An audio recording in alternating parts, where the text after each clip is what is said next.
Can you be your authentic self at work?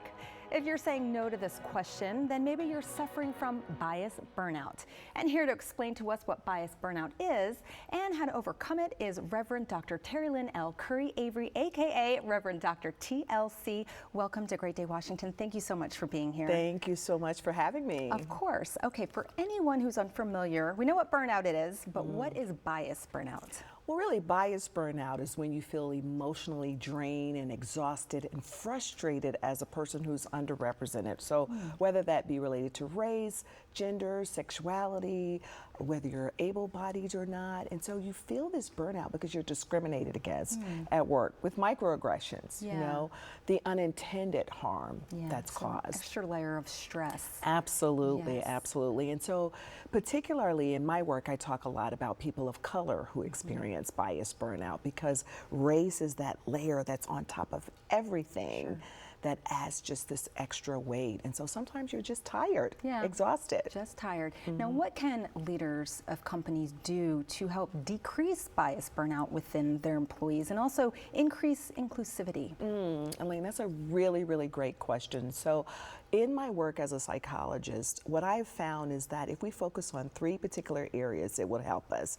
So we first look at our sacred motive, then we look at our selfish mindset, and then our shared movement. So for leaders, what they want to take a look at is, why do I care about bias burnout? Why does it matter? What is the greater good if I reduce bias burnout? Then the selfish mindset is that leader needs to take a look at themselves to say, what am I doing to contribute to bias burnout? What do I need to do to decrease bias burnout? And then the shared movement is to see if there's consensus at work. Do other people care about this? And as a leader, it's so important not to solely rely on your diversity officer to handle everything. It's a shared movement to decrease bias burnout. Yeah, sounds like very intentional. So we hope they do move forward with being intentional. Now, what would you say are some of the signs and symptoms of bias burnout versus just, I'm tired or stressed out this week? Oh my goodness, that is such a great question because often we'll just say, I'm just tired, my body is aching, I can't sleep, but I don't know why. Bias burnout actually mimics those symptoms. You can't sleep, you have intestinal problems, you're achy all over, you feel depressed, sad, emotionally drained. It's more than just tired. So it really is a great question to ask because you need to kind of think, is there something troubling my mind or my spirit?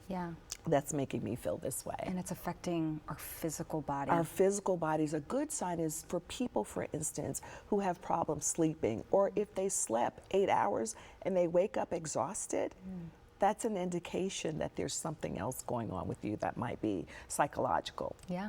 Well, now that we know what it is and what signs and symptoms to look for, what tools do you suggest to help us navigate through that? So as a psychologist, one of the things I've come up with is this method called take a breath.